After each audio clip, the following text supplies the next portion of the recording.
वर्ग 9 के सभी विद्यार्थियों को पुनः एक बार मेरे YouTube चैनल में वेलकम है।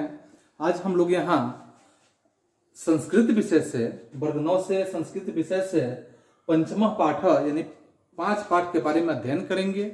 और वो 5 पाठ जो है या पाठ का नाम आप यहाँ देख रहे हैं कि संस्कृतस्य महिमा।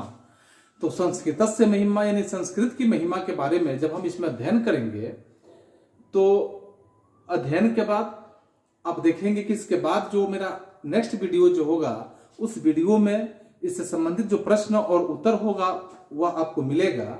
इसके लिए आप मेरे YouTube चैनल को एक बार सब्सक्राइब कर ले ताकि जो भी मेरा वीडियो अपलोड होगा या पहले का वीडियो है इसके नोटिफिकेशन के माध्यम से आप इसकी जानकारियां ले सकते हैं कि आपके लायक इसमें कौन सा वीडियो है। क्योंकि कई क्लास के यहाँ पे अलग अलग वीडियो अपलोड हो चुके हैं। आप अपने क्लास का वीडियो सब्सक्राइब करने के माध्यम से आप देख सकते हैं जो आपके प्रत्येक विषय का वीडियो मेरे YouTube चैनल पर मिलेगा। तो इसमें हम लोग देखेंगे आज कि संस्कृत से महिमा में संस्कृत की महिमा क्या है, जो हम आपके पाठ्य पुस्तक के माध्यम से आपके बीच में इस बातों को प्रस्तुत करने का प्रयास करेंगे। और इस पाठ्य पुस्तक के माध्यम से यदि आपके पास आपका पाठ्य पुस्तक है आप अपने साथ में रखें और इसे एक बार मिलाते हुए देखते चलें कि इसमें जो कुछ मुश्किल शब्द मिलेंगे शब्दकोश के माध्यम से मेरे बताए गए शब्दों के माध्यम से आप इसकी जानकारी ले सकते हैं और आप भी इसे बेहद से बेहद अच्छे तरीके से आप भी कभी भी इसका अनुवाद कर सकते हैं। तो चलिए हम लोग देखते हैं संस्कृत से महिमा में कि आपके पाठ्य पुस्तक में दिया है कि गुरु शिष्य मध्य संस्कृत कक्षाया संस्कृत भाषाया महत्व विषय रोचक संवाद पाठ्यस्मिन् वर्तते। यानी कि गुरु शिष्य मध्य संस्कृत कक्षाया गुरु और शिष्य के मध्य में, जैसे आप देखते हैं कि आपके वर्ग व्यवस्था जब संचालित होते हैं तो वहां वर्ग व्यवस्था संचालन करने के क्रम में गुरु और शिष्य के बीच में कुछ वार्तालाप होता है। और वह वार्तालाप में यानी इसी बीच में जो गुरु और शिष्य के बीच में वार्तालाप हो रहा है जिसमें संस्कृत भाषा या महत्व विषय रोचक संस्कृत भाषा के संबंध में वार्तालाप हो रहा है। इस पाठ में जो संस्कृत भाषा का रोचक संवाद है पाठ्यस्मिन् वर्तते, यानी इस पाठ में संस्कृत भाषा के जो रोचकता की बात है यह पाठ में वर्णित किया गया है, जिसे हम इसके रोचकता के साथ इसके बारे में समझेंगे कि संस्कृत भाषा की रोचकता किस प्रकार से है जो पाठ में आपका वर्णन है। अमन संवादेन छात्राणाम ज्ञान वृद्धि ज्ञानस जिज्ञासा च प्रवर्ते। अर्थात इसमें आप देख रहे हैं कि संवाद के माध्यम से छात्रों के बीच में शिक्षक जो है गुरु है या संवाद के माध्यम से ज्ञान की वृद्धि और जिज्ञासा उत्पन्न, यहाँ पे एक तरह का अलग तरह का जिज्ञासा उत्पन्न हो रहा है। ज्ञान की बातें जो बताई जा रही है या उस ज्ञान के प्रति अलग तरह की एक जिज्ञासा उत्पन्न हो रहा है जिसमें संस्कृतस्य व्यापकत्वम शब्द रचना शक्तिम अनुपयोगम च दर्शिता पाठ्यम। अर्थात यहाँ कहा जा रहा है कि संस्कृत के व्यापकता की जहाँ बात है यहाँ व्यापकता की संरचना और जो इसके उपयोग है इस व्यापकता के संरचना और इसके उपयोग के माध्यम से इस पाठ के माध्यम से दर्शाए गए हैं, जिसे हम पाठ के माध्यम से समझेंगे। तो चलिए हम लोग पाठ की तरफ पढ़ते हैं। इस पाठ के तरफ में जैसे संस्कृत शिक्षक कक्षा परिवसति, संस्कृत के शिक्षक वर्ग व्यवस्था में प्रवेश करते हैं। छात्रा अस्थाना द्वितीयान अभिवादन कुर्वन्ति। यह एक आपका औपचारिकता होता है कि जब शिक्षक आपके वर्ग में जाएं तो बच्चे क्या होते हैं कि वर्ग व्यवस्था में खड़े हो जाते हैं, खड़े होकर अभिवादन करते हैं। तो छात्रा अस्थाना द्वितीय अभिवादन कुर्वन्ति, यानी कि छात्र जो है खड़े होकर और गुरु की अभिवादन यानी गुरु की जो प्रतिष्ठा होती है, गुरु के लिए जो आवश्यक आपके वर्ग व्यवस्था का नियम होता है इस नियम का पालन करते हैं। अब इसमें शिक्षक क्या कहते हैं, शिक्षक उपविशन्तु सर्वे अर्थात सभी के सभी लोग बैठ जाएं, सभी छात्रगण बैठ जाएं। अधम संस्कृतस्य महत्वम कथयामि, और मैं आज क्या करूंगा कि आप सभी के बीच में संस्कृत का जो महत्व है इस संस्कृत के महत्व को मैं बता रहा हूं या मैं संस्कृत के महत्व को यहाँ पे बताऊंगा। रमेश कह रहे हैं कि गुरुदेव वापिस संस्कृत से अध्ययन लाभ करम। रमेश कह रहे हैं कि क्या गुरुदेव क्या संस्कृत के महत्व यानी कि संस्कृत जो है इसकी अध्ययन करना लाभदायक हो सकता है, या संस्कृत का अध्ययन करना लाभदायक है।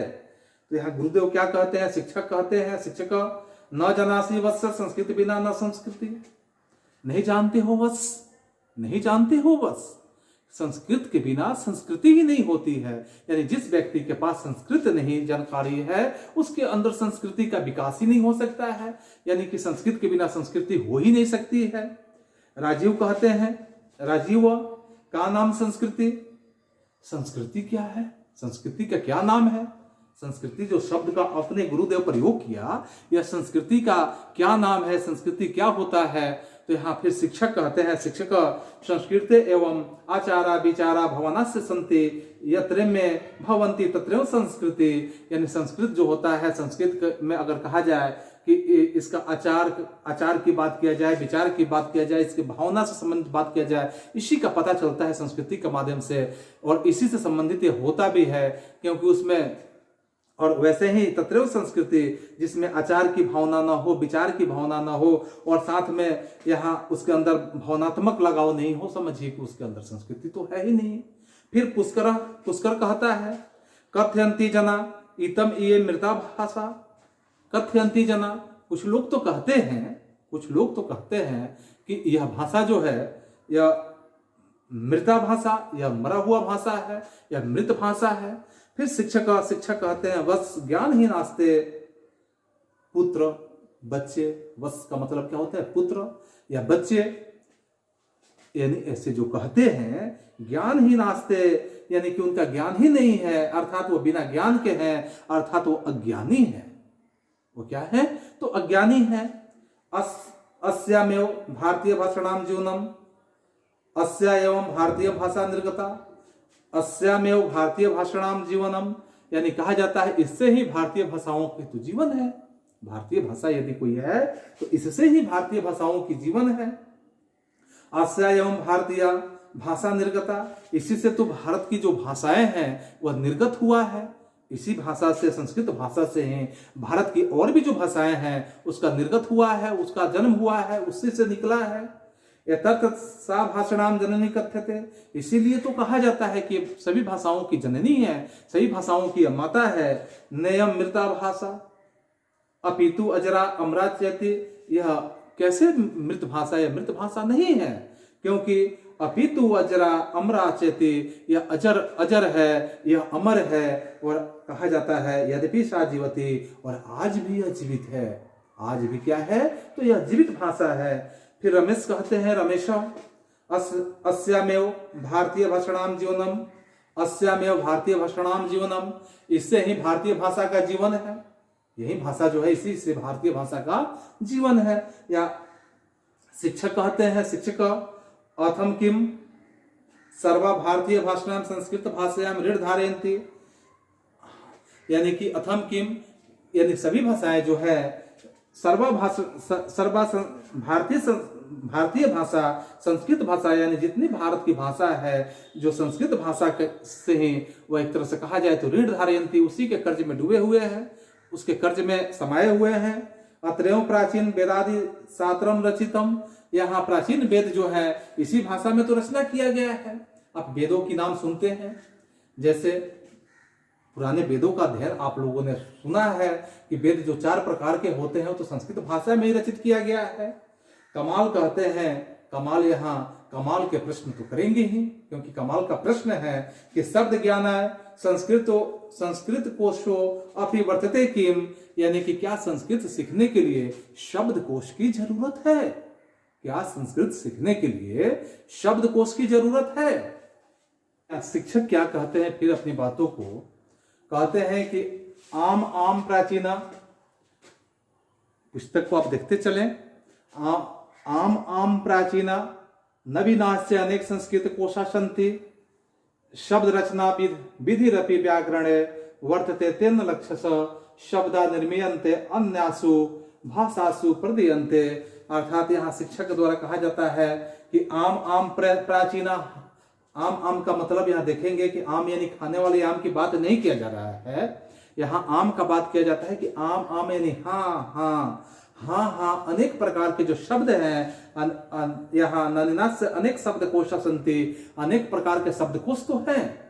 जो शब्द की अगर कहा जाए कि शब्द रचना विधि व्याकरण वर्तते, जो शब्द की रचना व्याकरण से को ही निकालने का काम करते हैं। और यहाँ तेन लक्ष्य से शब्दम निर्मयंती अन्यासु भाषासु प्रदीयन्ते, और अनेक भाषा जो है, यह अनेक भाषाएं इसी से तो यहाँ पे अन्यासु भाषासु प्रदीयन्ते इसी से निकला हुआ है, इसी से बना हुआ है। फिर यहाँ पुष्कर प्रश्न करते हैं अपने गुरु जी से और कहते हैं कि अस्या व्याकरणम अपूर्वम तरहि, क्या इससे व्याकरण, इसी को व्याकरण कहते हैं? अस्या माने इसी, अस्यम व्याकरण अपूर्व तरहि, इसी को व्याकरण कहते हैं। तो फिर यहाँ शिक्षक कहते हैं अत्र पाणिनि श्रेष्ठम व्याकरण आसीत तदृश्यम न कुत्रामि व्याकरणो जात। अत्र यानी यहाँ जो पाणिनि का नाम आप जानते हैं, पाणिनि का नाम आप सुने हैं, यानी कि आप 5वीं वर्ग में पढ़े होंगे पाणिनि के बारे में कि करत करत अभ्यास के जड़मत होत सुजान, रसरी आवत जात शिल पर पड़त निशान।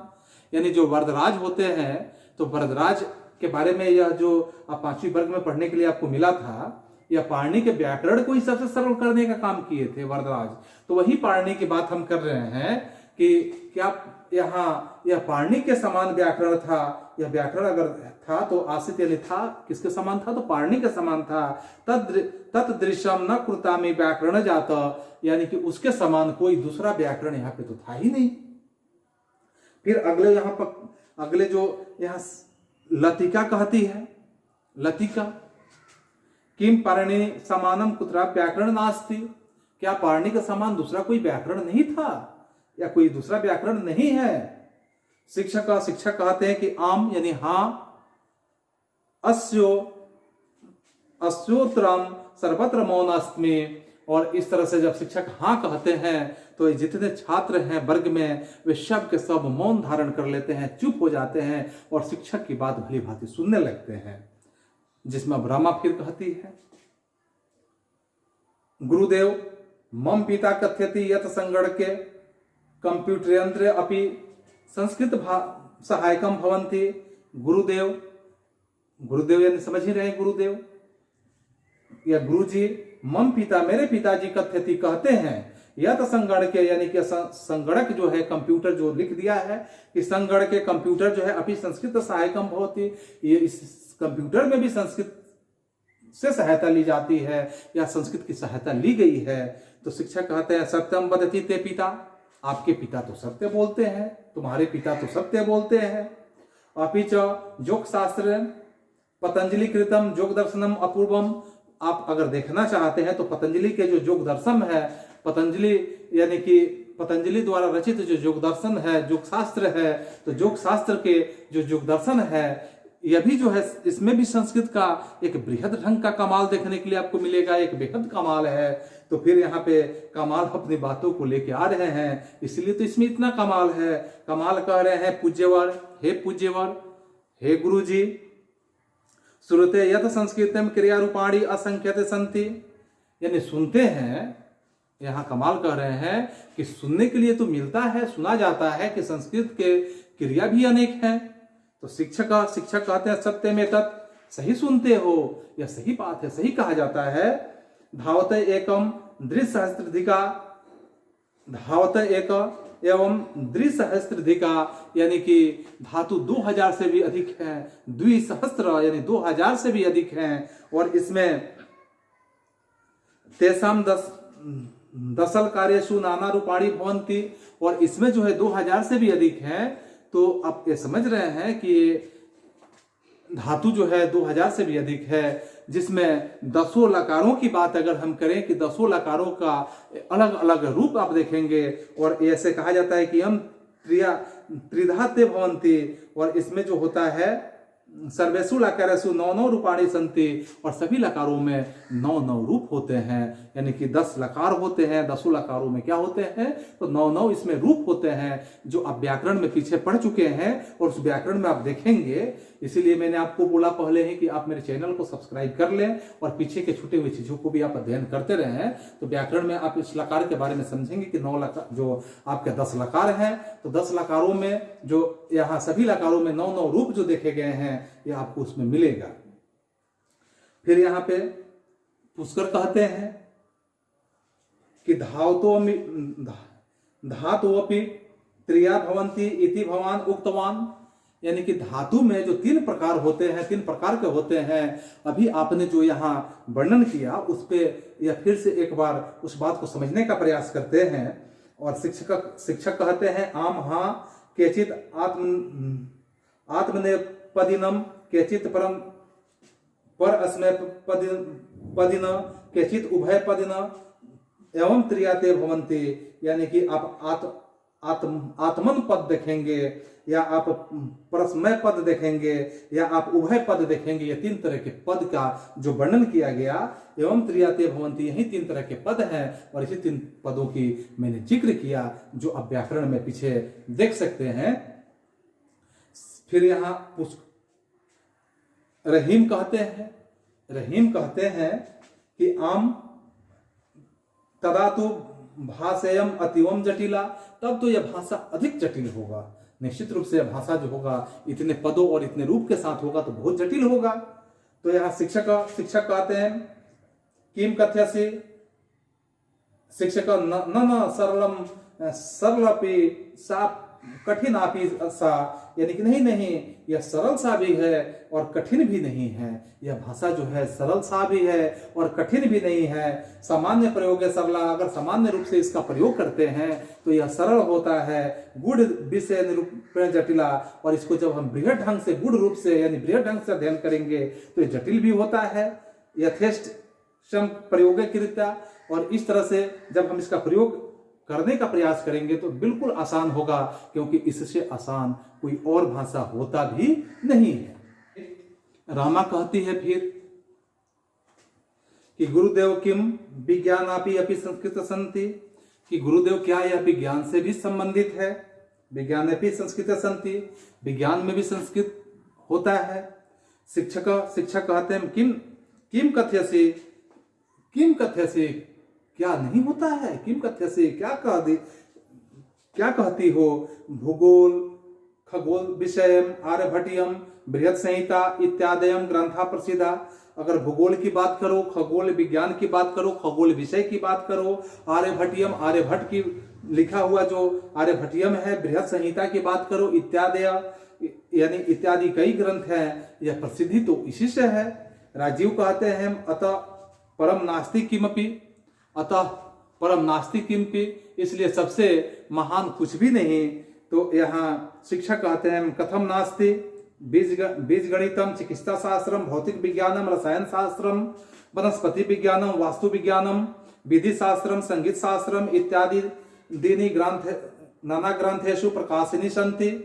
प्राचीनम भारतीयम विज्ञानम पठितव्यम, अर्थात कहा जाता है कि क्या नहीं है। बीज गणित की बात करो, बीज गणित की बात करो, चिकित्सा शास्त्रम चिकित्सा शास्त्र की बात करो, भौतिक विज्ञानम भौतिक विज्ञान की बात करो, रसायन विज्ञान रसायन शास्त्रम रसायन शास्त्र की बात करो, वनस्पति विज्ञानम इसकी भी बात करो, वास्तु विज्ञानम वास्तु विज्ञान में भी देखेंगे, विधि शास्त्रम विधि शास्त्र में देखेंगे, संगीत शास्त्रम संगीत शास्त्र में देख सकते हैं, इत्यादि नेम नाना ग्रंथेषु यानी इत्यादि कई तरह के जो ग्रंथों की बात करेंगे। प्रकाशितानि सन्ति, सभी जो प्रकाशित होते हैं, सन्ति प्राचीन भारतीय विज्ञानम पठितव्यम, अर्थात प्राचीन भारतीय विज्ञानों का अगर आप अध्ययन करना चाहोगे, अध्ययन करोगे तो हमें तो पढ़ना भी चाहिए, प्राचीन ग्रंथों को पढ़ना भी चाहिए।